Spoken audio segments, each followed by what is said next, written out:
Have you ever thought, look, if only I had, fill in the blank, thousands of more dollars, hundreds of thousands more dollars. Have you ever thought, if I had whatever it is, then I'd be happy?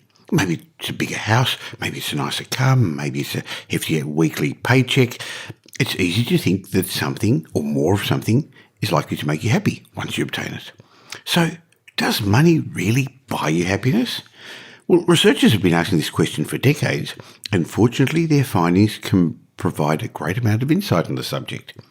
And, contrary to popular belief, yes, money can make you happier.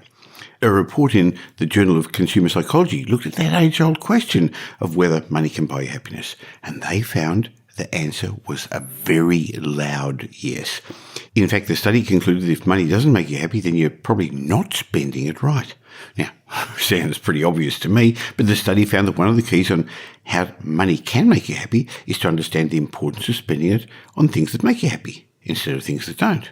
Again, sounds pretty obvious to me. And then I read another study by Pew Research Centre that came to the same conclusions about money. Money and the stuff it buys brings happiness. And Tom Corley, my good friend and co-author of Rich Habits, Poor Habits, similarly did his long-term Rich Habits study and came to the conclusions. And that same conclusions, that's what we're going to talk about today in this episode of the Michael Yardney podcast. Once a month in between the regular, more property-related shows, we have this Rich Habits, Poor Habits show. So welcome to this episode of the Michael Yardney podcast. Welcome to the Michael Yardney podcast, where twice each week you will learn a number of new ideas regarding success, property investment and money in around 30 minutes. Our show is brought to you by Metropole, who specialise in helping you grow, protect and pass on your wealth through strategic property and wealth advice. Now here's your host, Michael Yardney, Australia's most trusted property commentator who has once again been voted Australia's leading property investment advisor. That's the 5th time he's won a similar award in the last 7 years.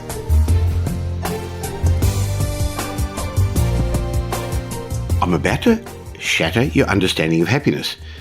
Now, for some listeners, this might be a bit discomforting. For others, it could be a revelation. See, on any given day, if you ask somebody if they're happy, their response will be dictated by their current state of happiness. If they're near a happiness event, they're going to say they're happy. And if they're recovering from some upset, something bad, something not worked well, they're going to say they're unhappy. So what we want to talk to you about today is it really true that wealthy people are happier people? You know, you hear all the time that money can't make you happy. Well, you're going to find out that's not actually the case. And the person who's going to explain that to us is my good friend and co-author of Rich Habits, Poor Habits, Tom Corley. Welcome, Tom. Hi, Michael. How you doing? Great, thank you. Now, Tom, you spent a lot of time in your Rich Habits studying about why people become rich, why people become successful. Now, we understand that success hasn't always got to do with money, but there are some strong correlations to that. And in your studies, you also found out a bit about happiness. So is it true? Are wealthy people really happier? They are happier. You know, there's a lot of reasons for it, but I'll just give you one example. When you have enough wealth that makes you financially independent, meaning whatever income your assets generate, that income meets your needs, your living standards, you're actually 58% happier than an average person, because 58% of your problems can be solved by money. The normal problems, everyday problems, like the boiler breaks or the air conditioner breaks or your car breaks down, you need a new car. Well, all of these things, for most people, the average person, they create problems that they can't be solved immediately. With a wealthy person, they just have to make a phone call. The only issue is how quickly the repair person can get to their house, or how quickly they can get a brand new car off the lot. So wealthy people are happier because they have fewer problems. Their money solves most of their problems. Well, It's true, Tom. Any problem that money can solve isn't a problem. Now, we know money is important in those areas where it's important, and it's not at all important in other areas of your life. And again, as I often give a disclaimer when we have these conversations, because we're going to upset some people, aren't we, Tom? We're not judging people, but these are the facts based on your very detailed study and on my experience mentoring a lot of people. So money problems can be solved if you've got problems. But you also say, Tom, that happiness is event driven. What do you mean by that? Well, if you think about it, when you're happy, it's usually during or immediately after some type of happiness event. A good example is my son just got engaged over the weekend. And Oh, really? I didn't know that. You didn't tell me. Congratulations. And we only met Brendan a few months ago. That's exciting. Yeah. And oh boy, Michael, were we all happy. And that happiness lasted for about 3 days. So, these events that we have in life, maybe their births, their weddings, engagements, these things create happiness. Well, what I found in my research is one of the reasons wealthy people are happier is they create more happiness events. Like, you just went on a cruise, a beautiful cruise with Pam, and you had a great time. So you were happy.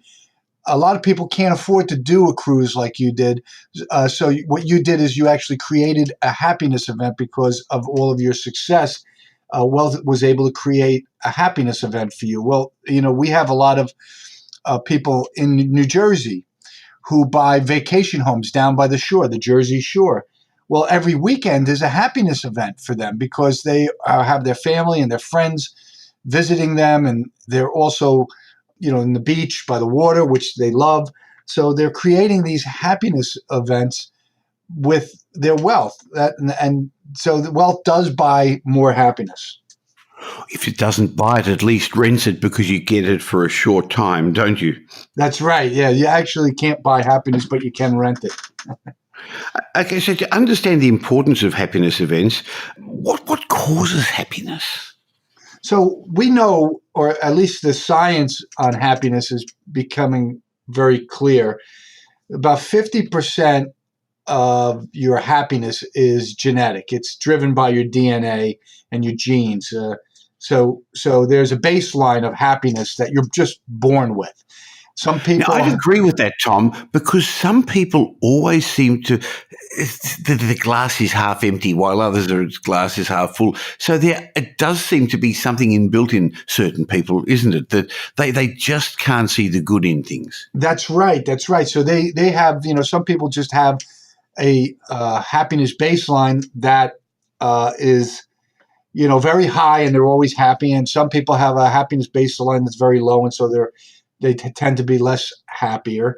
But then the interesting thing is, well, what about the other 50%? Well, 40% of happiness is event driven. It's driven by your activities, the things that you do. And 10% is actually driven by your circumstances. So, there's a lot of people who listen to our podcast and they're all trying to become very successful and wealthy. Some people have the impression that once they become wealthy, once their circumstances change, they're going to be happy. Well, that's not really the case. Only 10% of your happiness is derived from circumstances. Activities, the things that you do, that's the big game changer. Pursuing dreams, goals, engaging in happiness activities. Those are the things that are going to really drive your happiness no matter what your baseline is. That makes a lot of sense because we all know people that are materially rich but are still miserable. They're grumpy. They're not happy. They're never going to be happy. So it's not all about money. So it seems that some people are hardwired genetically for happiness and others for unhappiness. So you've got a baseline. But are there certain activities that improve your circumstances that make you more likely to be happy, Tom? Yeah, there are. And this is another rabbit hole that my rich habits have taken me down. And a lot of this is related to how the brain works and how the brain releases neurotransmitters. For example, exercise. So, I talk a lot about exercise. Well, aerobic exercise releases something called monoamines. Monoamines are actually a class of neurotransmitter. They're the serotonin, dopamine, and norepinephrine. And when you engage in aerobic exercise, the brain releases these neurotransmitters, and they all have the same effect. They boost happiness. Overcoming a fear boosts dopamine and the norepinephrine. It's hard to say, norepinephrine. It's Epinephrine. yeah. In Australia, it's actually called adrenaline. You call it epinephrine there, Yeah, but I think that's I'll okay. stick to adrenaline because I can say that. Yeah. And if you engage in like a daily activity, a habit of reading to learn, well, the brain likes learning. The brain likes novelty.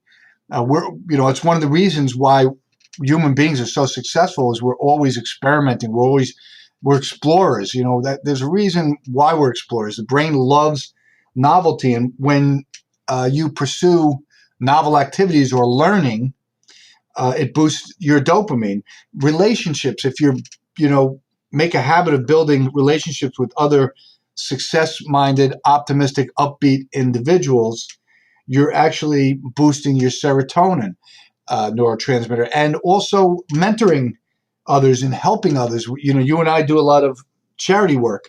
Well, I get a boost. I was just on the phone with the managing director of the charity that I run, and we had some really good news on an event that we're going to be running soon. And I was happy for about 15 minutes after I got off the phone. When you help others, when you devote some of your time to charity, it boosts the serotonin.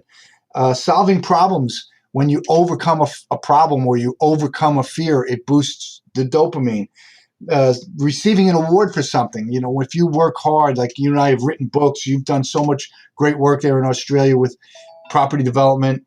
And when you get awards, boy, it makes you immediately happy. That's the dopamine and the adrenaline kicking in. Just saving money. Now, people might say, well, how does saving money make you happy? Well, when you think about your savings, you get happy. When you think about how much money you have in the bank, it makes you happy. I guess conversely, if you don't have it there, you're not that happy. That's right. What you're focusing on is the debt that you have, which makes you unhappy. Wealth eliminates that negative thought. You don't think about the debt that you have because you don't have any. So there's a whole lot of activities that clearly do make you happy. Any others you want to quickly discuss? Yeah, practicing gratitude, that's a habit. Now, why is gratitude so important? Well, gratitude happens to be the gateway to a positive mental outlook. It shifts your thinking from scarcity, the glass is half empty, to abundance, the glass is half full. When you start saying things like, I'm grateful that my car started this morning, I'm grateful that the air conditioning works in my house, little things. Well, if you really focus on what you're grateful for, it makes you just feel like optimistic. It just shifts your mindset from pessimism to optimism. And that stays with you for most of the day because it's a good thing to do it in the morning. If you engage in any creative pursuit, when it was funny, but at the end of April of this year, I had a client event. We did this Pinot and Palais, painting and drinking wine, two of my favorite things. Well, actually, I never painted before in my life. I didn't know that you painted. I don't. But it turns out painting is a lot like engineering. It can be mastered. You just have to know what to do. Well, I didn't know that. And when I was done painting, I was actually so happy for like 2 or 3 days because I couldn't believe what a good job I did on the thing that we had to paint. So when you do something creative, like writing a book, I just finished Guaranteed Wealth and I sent it to my publisher. Well, that made me happy for about a couple of days. I just was thinking about it all the time and that made me happy. So, creative pursuits can, whatever you find in your niche of creativity, you should pursue hobbies that are creative because they do make you happy. So having more money, having more wealth gives you more time and actually gives you more choices. And if you make the right choices, you can enjoy your life better. But one of the things that kept coming to me as you were going through that list, Tom, is these things are short term. They are temporary. They last minutes, hours, days. So it's something you've got to keep practicing. But I think that it all falls back to the gratitude. If you're not grateful, if you're not appreciative of what you've got, all the assets you've got, all the money you've got, all the stocks you've got, the businesses or the real estate isn't going to make a difference, is it? No. And you touched on something which is interesting. The long-term cousin of happiness is fulfillment. Now, fulfillment is long-term happiness because it's usually tied to some purpose. You've got a purpose in life. For example, there's a woman in India that I've been mentoring probably for 4 or 5 years, trying to get her on track with her life, and she's been pursuing a dream, and she's finally quitting on the dream, which has me upset. I got an email a couple of weeks later after she told me she's quitting on her dream, and she was so negative and so depressed and so down. And I emailed her back and I said, the reason you're so low is because you gave up on your dream. You have no purpose now. See, when you pursue dreams and you have goals, it gives you that feeling of purpose in life. You always have to have something that you're shooting for. That gives you the long-term happiness, the fulfillment form of happiness that keeps you happy from day to day. I guess that's one of the reasons when people retire, they're a bit lost. They haven't got something to aim towards. So I've found a lot of people when they leave their work, unless they find other fulfilling activities, they go into a slump, Tom. Yeah, and that's why if you're retiring, it's so important to actually have or pursue hobbies or do some nonprofit charity work. You need to do things that are happiness activities. Otherwise, you're going to have no purpose and you're going to be depressed. Now, charities come up a couple of times. I just really want to point that out because a lot of people, not those listening to this podcast, because they're already successful in their mind, they're already rich because they're thinking the right way. But a lot of the poor people are going to be jealous of the rich people and not recognize that what they do with their money, in fact, is also help other people up. You've said that so often in our little chat now.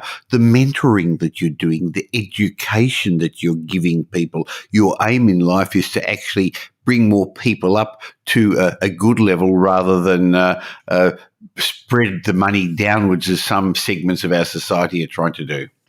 Yeah, and I get so much joy. I mean, I've always been kind of an upbeat, optimistic type, but I've had years, when I was down because things weren't going my way.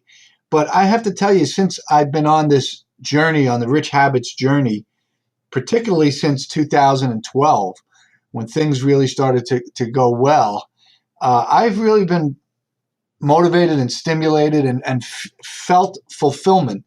It's not so much the money, but it's just the reaction that people have. I mean, I get emails every day, people telling me how, I'm changing their lives. In fact, with this book that I've just sent to my publisher, I asked some of the readers, some of my followers, my subscribers on my website to give me an endorsement on the book. And I got all of these great emails back, and I said, wow, I am making a difference in the world. It made me happy.